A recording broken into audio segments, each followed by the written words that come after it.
your faculties, you are using your physical body, your physical strength, your faculties for the offering, for the welfare is tapoyajna.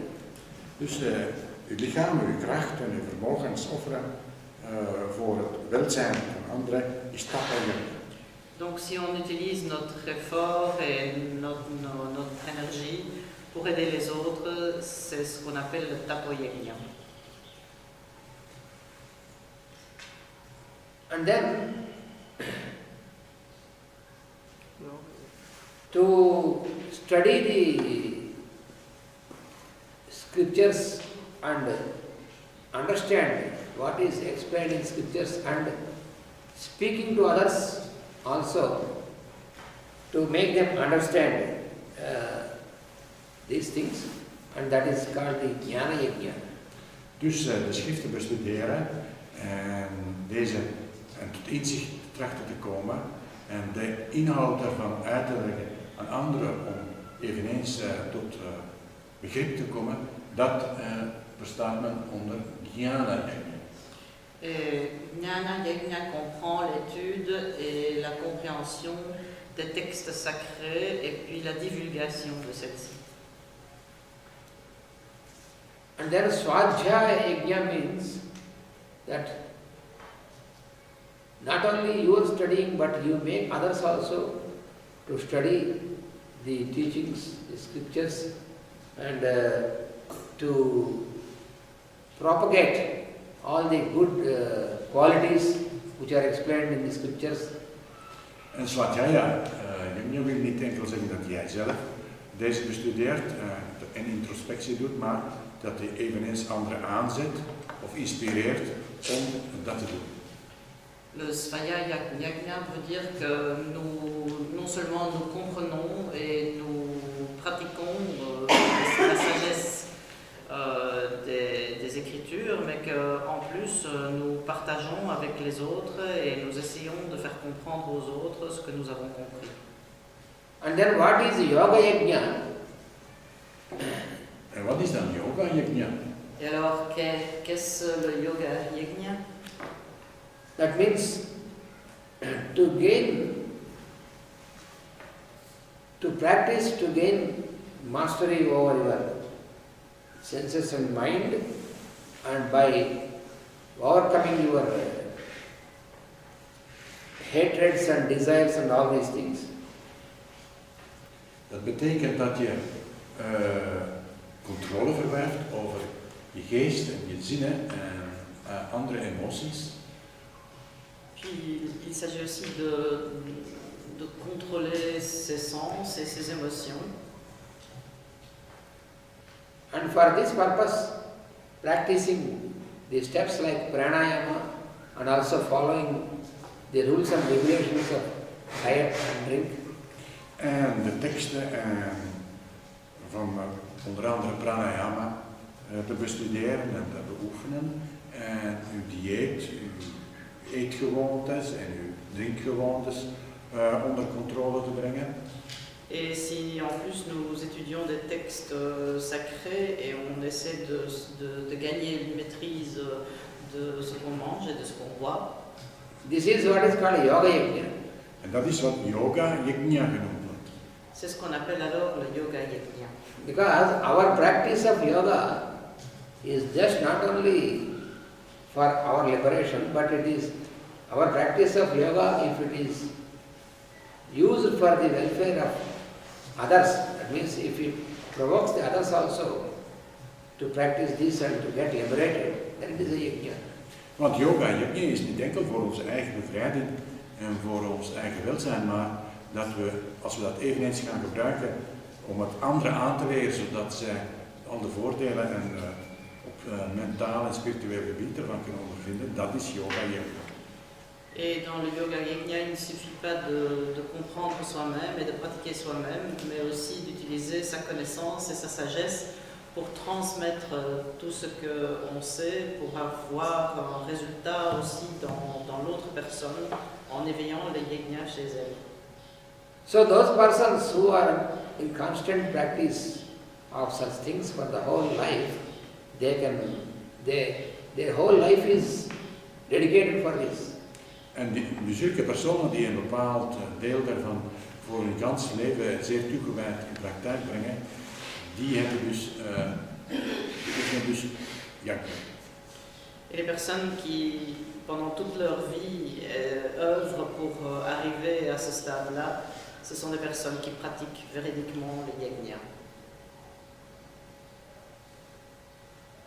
So in mantra scripture, some make an offering of material, some of devotion, some of synthesis, some of study, some of knowledge. All of them live in self-control and are accomplished of their practices. So that is what is given about this yajna. So up to here, the Lord explained about the various forms of yajna. So we can follow even any one of these forms. Then we can transform our life totally into yajna. Dus het gaat hier over al de verschillende vormen van yajna die tot hiertoe beschreven zijn in die verschillende sutras. En dat betekent dat je, als je er één van volledig in praktijk brengt, dat je je eigen leven gaat transformeren en je leven tot een yajna maken. Et donc jusqu'à présent, on a parlé de différentes formes de yajna qu'on peut utiliser pour transformer notre vie. Not all the persons will be in the same manner. There are many possibilities. That is what he has shown in these stanzas. Niet iedereen zal het op dezelfde manier doen. En dat is in feite wat er hier in deze verschillende stanza's getoond wordt. Et donc, tout le monde va choisir une autre forme de yajna, et donc c'est exactement ce qu'on explique ici, que c'est un choix. Then the Lord consciousness, the Lord indweller, will be pleased by this type of life. When you transform your life as yajna, then he is pleased. And he is pleased means he is pleased through all the beings, because all the beings around you are the forms of the Lord. En op deze manier zal het heerbewustzijn in jou, dat zal hem bevallen. En dat zal hem bevallen niet alleen om wat je doet, maar door middel van al de wezens rondom u, die ook niks anders zijn dan manifestaties van datzelfde heerbewustzijn. Et donc, non seulement en faisant ça, le Seigneur en vous, la conscience du Seigneur en vous sera content, sera heureux de vous voir pratiquer ça, mais aussi toutes les personnes autour de vous seront heureux parce qu'ils ne sont rien d'autre qu'une autre manifestation du Seigneur. So one should not think that only when you are completely conversant, you are a great scholar of all the scriptures, and then only you are a yogi, and then only you are liberated. No. He has given all the possibilities. Yes, even on the material plane also, when you have the spirit of offering on the material plane, you can transform yourself as yajna. You need not be a scholar, or you need not have all this knowledge and all this. Even then, it is possible. That is what he has shown. En wat hij hier toont is dat je niet echt een geleerde moet zijn of iemand die alle schriften kent en kan becommentariëren.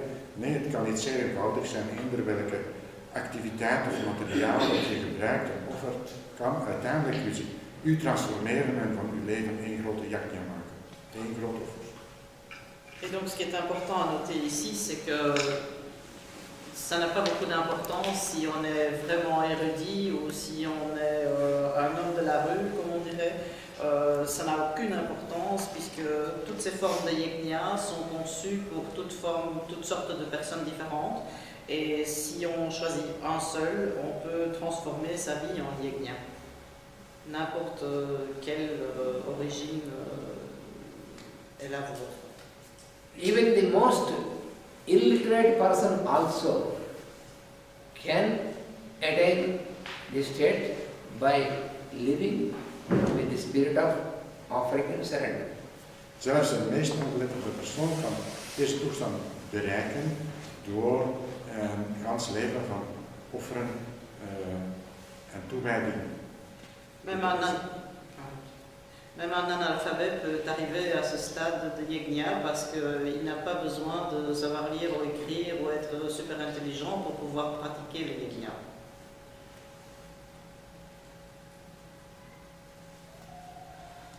You know, Narada, the sage Narada, has given what is called a Bhakti Sutra, aphorisms about Bhakti. Je weet dat de wijze Narada aforisme gegeven heeft onder vorm over Bhakti, onder de vorm van een Bhakti Sutra.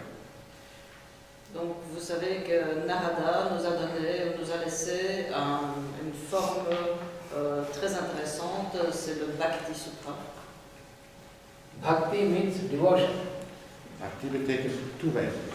Bhakti veut dire dévotion. Bhakti means devotion. So in this, in the very beginning, he explains, devotion is nothing but the pure love. En vanaf de aanvang beschrijft hij reeds wat er onder devotie of toewijding bestaat. Dat is niets anders dan zuivere liefde. Et dès le départ, il décrit le dévouement comme rien d'autre que de l'amour pur.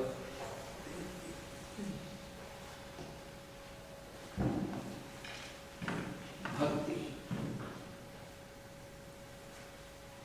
So generally, when many people speak of devotion or bhakti, we only think that bhakti means only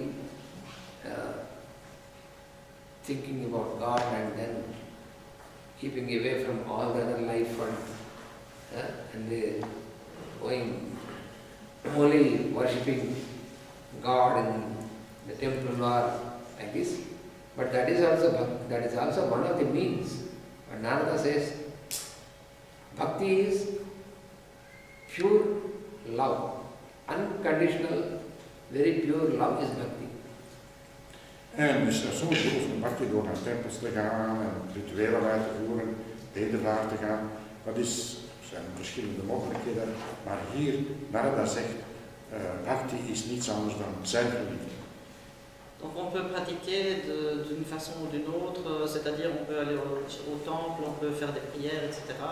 Mais ici, il explique que le bhakti, c'est donc l'amour pur. And Narada has given the example for bhakti, you know whom Narada has given? He has given the villagers, because when Lord Krishna was there as a little boy, he was in the village with village people who are the ladies, the men, the women, the children. They are all illiterates. They don't know. They have not gone to the colleges, universities. They don't have any degrees. They are not literates. But what they have is only one qualification. They have only pure love, unconditioned, and always a spirit of offering. This is the only thing they have. Dus als we het leven van Krishna even teruggaan, die leefde op het platteland tussen eenvoudige mensen die ongeletterd waren en die niet konden lezen of schrijven, die hadden geen enkele kwalificatie. Het enige wat ze dus hadden was zuivere liefde. Donc si on regarde un peu de plus près la vie de Krishna, il vivait en campagne parmi les gens qui n'avaient jamais été à l'école, qui n'avaient jamais étudié et qui n'avaient rien d'autre que leur amour pur à offrir. Because when you read in Bhagavata, you know that Krishna, he was left with the people of Vraja Gokula. It is all the villagers, Vraja Gokula. There are all the people, the cowherds, and they look after the cows, they look after the fields, they work on the field, they look after the cows, they look after the cattle, and this is the only thing they know. They protect the cows, they make the field work, and they work in the field to produce the farmers. So all of them are like that. So they are very peaceful people, and they don't have many desires. Their only thing is they worship him. They worship him. He was there for 12 years. Until his 12th year, he was there. Afterwards, he came to the city. Till then, he was there. So, all these people, they are people of different ages, the women, the men, and the children. All of them, they have only the spirit of offering, and they never expected anything. So, without expectation, they knew that he is the Lord Supreme. They knew his power. But even once, they did not ask him that you please bestow upon us riches or give us good houses or give us this. They never, because they never mind about this. They always are mindful of how we can serve. And they serve only not him. They serve everybody. They see the Lord in everybody and they serve everybody. So this is what Narada says. This is pure love. This is devotion. This is bhakti. That is what Narada said. That is why Narada has taken them as an example. Dus Narada heeft dan Vraja Gokula dat als voorbeeld genomen, als illustratie daarvan genomen. Het waren dus zeer eenvoudige mensen die ongeletterd waren. En dat waren de koeienherders, die zorgden voor de koeien, die werkten op het veld en zo verder. En er waren degenen die in hem God zagen en pure devotie en toewijding voor hem hadden, zonder dat ze ook maar iets verwachten als beloning of onvoorwaardelijk voor hem inzetten. Ook niet verwachten dat hij ze zou helpen en rijk zou maken en van hun zorgen afhelpen. Ze deden het gewoon uit pure liefde. En daarom heeft Narada deze klasse, of deze mensen, deze eenvoudige mensen, als voorbeeld genomen. Et donc Narada parle d'un village, Vrajna Gokula, et quand il parle de ce village, il parle des gens qui y vivent, et il dit que ce sont des gens qui n'ont que le pays à élaborer, la terre à retourner et soigner les vaches. Et c'est en fait quelque chose qui est tout simple, qui n'a pas besoin, enfin pour lequel on n'a pas besoin d'intellect ou de diplôme, et qu'il savait que Krishna était vraiment très très fort, qu'il était le Seigneur et qu'il pouvait tout changer s'il voulait, mais ils n'ont pas même une seule fois demandé de les aider ou de changer leur situation. Ils servaient parce qu'ils voulaient servir et ils n'attendaient rien de retour. There are many other great devotees of the Lord, but Narada has taken only them as an example. Er zijn zeer veel grote toegewijden aan de Heer, maar Narada heeft deze eenvoudige mensen als voorbeeld genomen. Il y a énormément de gens intelligents et diplômés qui ont été dévoués au Seigneur, mais Narada a pris justement ce village et ces gens-là comme exemple. Because their hearts, their minds, everything are completely surrendered and offered to the Lord. Want hun hart en hun geest, alles gaven ze volledig over aan de Heer. Parce que leur cœur et leurs esprits et leurs âmes, ils ont tout donné au Seigneur. For example, when a mother is taking care of her own child, but she feels that it is not her own child, she sees Krishna only in her child. Bijvoorbeeld de moeder die zorgt voor haar eigen kind, maar ziet daar niet enkel haar eigen kind, maar ze ziet Krishna in haar eigen kind. Si par exemple on a une mère qui a un petit enfant et qui bien sûr prend soin de cet enfant, mais qui en même temps de le regarder et savoir que c'est son enfant, voit aussi le Seigneur en lui, ça c'est une façon de pratiquer correctement le yajna. And when the wife is taking care of her husband, she only experiences that it was the Lord only in her husband, no other relationship except the Lord consciousness. En als de vrouw zorgt voor haar echtgenoot, dan ziet ze enkel de Heer in haar echtgenoot. Et quand une femme soigne son mari ou prend soin de lui, il est clair qu'elle ne voit pas que l'homme en lui, mais aussi le Seigneur. When there is some guest and when they are offering food to the guest, then also they have the experience that they are offering food to the Lord. They did not see the guest, only the Lord. En als ze dus een gast hadden, dan offerden ze eten en drinken aan de gast. Niet als de gast zelf, maar als een vorm van de Heer.